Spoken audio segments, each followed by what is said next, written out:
Ақсу қаласындағы гимназия Павлодар облысы әкімінің 28 желтоқсан 2010 жылғы номері 309-19 қаулысына сәйкес 2011-2012 оқу жылында дарынды балаларға арналған мамандандырылған гимназия статусын алды. Мектептің жалпы көлемі 6574,1 шаршы метр. 49 оқу кабинеттері бар.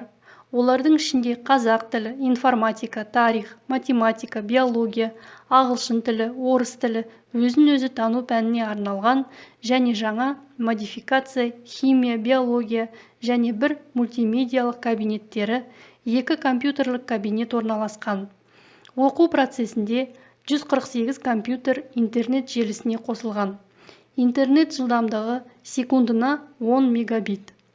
Қажетті заманауи құралдармен жабдықталған спорттық зал, волейбол және баскетбол алаңы, кітапхана, медициналық кабинет, тир, тренажерлық зал, 80 орынға арналған асхана бар.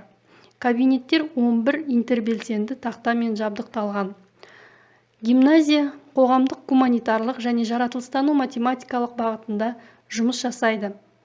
5 сыныпта ағылшын, 6 ә, 8 ә, 9 ә сыныптарда қазақ тілі, 6 ә, 8 ә, 9 ә сыныптарда математика тереңдетіліп оқытылады.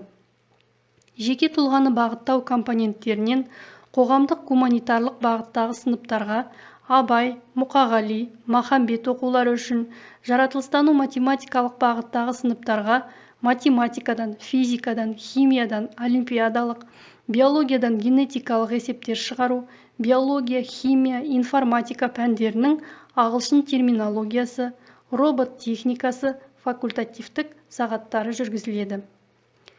Гимназия 3 эксперименттік алаңға енгізілді. 2003-2004 оқу жылы Республикалық бөбек қоры президенті Сара Алпысқызы Назарбаеваның бастамасымен енгізілген өзін-өзі тану курсы бойынша эксперимент. Бүгінгі таңда өзін-өзі тану пәні бойынша тірек мектебі. 2005-2006 оқу жылы 3 тілде оқыту эксперименті. Физика пәні ағылшын тілінде жүргізіледі. 2012-2013 оқу жылы республикалық деңгейде ағылшын тілін ерте оқыту эксперименті енгізілді. Эксперименттер барысында 2 республикалық, 6 облыстық семинар өткізілді. Гимназияда барлығы 41 ұстаз қызмет етеді. Оның 23-ші жоғары, 7-і бірінші санатты мұғалімдер. 2 магистр, 5 ұстаз Қазақстан Республикасы Білім және ғылым министрінің марапаттарына ие болған. Педагогикалық ұжымға Қазақстан Республикасының білім берушісінің үздігі Қасенова Мария Абдукадировна басшылық етуде. Оқушылардың саны 346, білім сапасы 97%, ұбт көрсеткіші 101,1 ұпай. Гимназияны барлығы 208 түлек бітіріп, жоғары оқу орындарында оқиды. Алтын белгіге 33 түлек, үздік аттестатқа 21 түлек ие болды. Білікті ұстаздарымыздың іс тәжірибесі таратылуда. Физика пәнінің мұғалімі Қабылбекова Алмагүл Серікбайқызы, орыс тілі мұғалімі Төлеубаева Күлжанат Бекежанқызы республикалық деңгейде онлайн сабағын өткізіп, өз тәжірибесімен бөлісті. Ұстаздарымыз инновациялық педагогикалық идеялар фестивалі, ең үздік авторлық бағдарлама байқауларына қатысып, жүлделі 1-2 орынды иеленіп, республикалық байқауларға қатысып, номинацияларға ие болды. Атап айтсақ, ең үздік педагог 2014 жүлдегері физика мұғалімі Қабылбекова Алмагүл Серікбайқызы, облыс көлеміне іс тәжірибесі таратылған Шаймарданова Назигүл Түсіпқызы, жылдың үздік психологы, ағымдағы оқу жылы республикалық педагогикалық бастамалар фестивалінен Төлеубаева Күлжайнат Бекежанқызы бірінші жүлделі орын жеңімпазы атанды. Гимназияның алдына белгіленген ең үлкен міндет дарынды қабілетті оқушылармен жұмысты жүйелендіру. Осы негізде жыл сайын мектебімізде Сәтбаев апталығы, мектепішілік пән олимпиадасы, кіші олимпиада, пән апталықтарын, ғылым және шығармашылық күні, жеке оқушының дарындылығын дәріптеуде шығармашылық кештер, ата-анамен бірлескен дарындыға дархан жол атты кеш өткізу дәстүрге айналған және жоғары оқу орындары ғалымдарымен бірлескен жұмыс нәтижесінде республикалық, облыстық білім сайыстарында және интеллектуалдық ойын байқауларында жүлделі орындарға ие болуда. Өткен оқу жылы Сейтахмет Еділ география пәнінен республикалық пән олимпиадасында қола медальмен 3-ші орынды, облыстық олимпиадада 1-ші орынды иеленді. Биылғы оқу жылы облыстық пәндік олимпиададан 13 оқушы орын алып, 3 оқушы 1-ші орынға қол жеткізіп, республикалық олимпиадаға қатысады.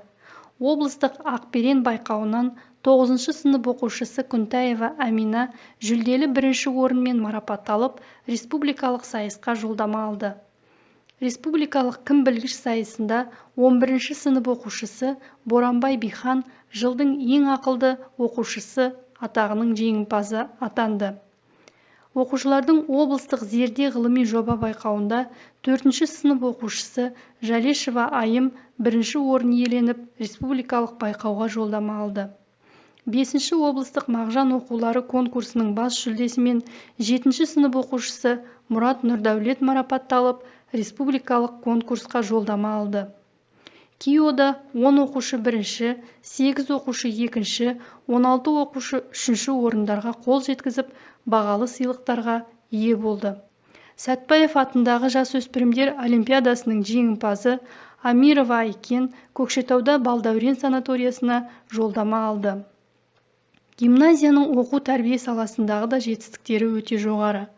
Гимназияның Балауса газеті облыстық жас қалам 2017 жас журналистер фестиваліне қатысып, үздік редакция номинациясымен 1-ші жүлделі орын иегері атанды.